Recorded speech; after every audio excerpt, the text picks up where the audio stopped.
राजकुमार और मेढक। बलसोरा के बादशाह का राज्य धन धान्य से पूर्ण था। किसी भी प्रकार की कोई कमी न थी। उसकी एक प्यारी सी बेटी थी। उसके काले घुंघराले बाल, घनी पलकें, तीखे नयन नक्श हर किसी को अपनी ओर आकर्षित करते रहते थे।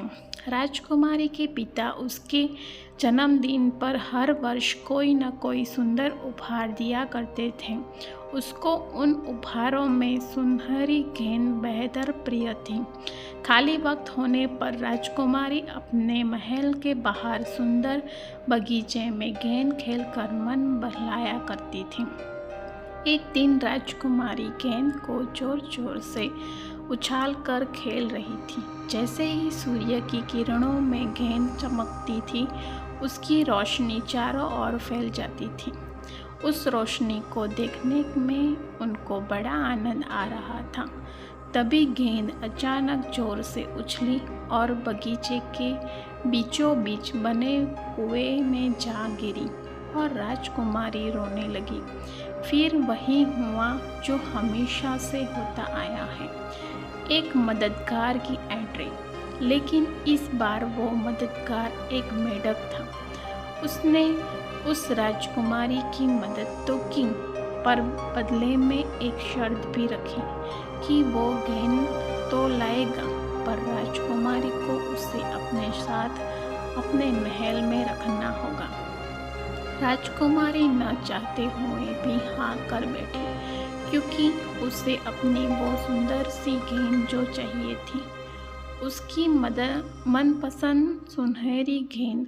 मेढक ने कुएं से उसे वो सुनहरी गेंद निकाल कर दे दी।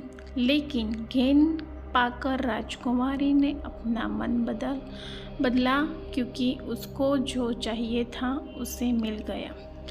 अब उसे उस बदसूरत से मेढक की क्या ज़रूरत। वो रोते हुए राजा के पास गई और सारी बात बताई।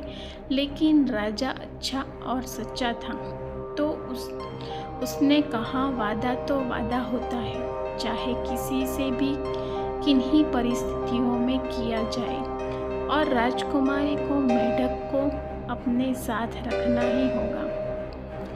अब राजकुमारी मजबूर थी उस बदसूरत से मेढक को साथ रखने के लिए। वो करती भी क्या, वादा जो किया था उसने। पर एक दिन गुस्से में आ के राजकुमारी ने उस मेढक को जमीन पर फेंक दिया, और फेंकते ही वो एक सुंदर सा राजकुमार बन गया। उसने राजकुमारी को उस श्राप के बारे में बताया, जिससे वो एक मेढक बन गया था। फिर दोनों खुशी खुशी साथ रहने लगे। कुछ ऐसे ही हालात आज के मेढक रूपी लड़कों और राजकुमारी सी लड़कियों के भी हैं। ये मेढक हर राजकुमारी के पास डराते हैं, टर और राजकुमारी भी उन्हें अपनी सुंदर ही गेंद जैसी जरूरतों के लिए पसंद भी करती है। पर अपनी सुनहरी गेंद मिलने के बाद वादा तोड़ने में भी नहीं चुकती। कई बार तो मेढक भी राजकुमारी को बदलने में वक्त नहीं लगाते, क्योंकि उन्हें उससे ज़्यादा खूबसूरत और अच्छी राजकुमारी जो मिल जाती है, तो वो पहली के द्वारा फेंके जाने का इंतज़ार क्यों करें।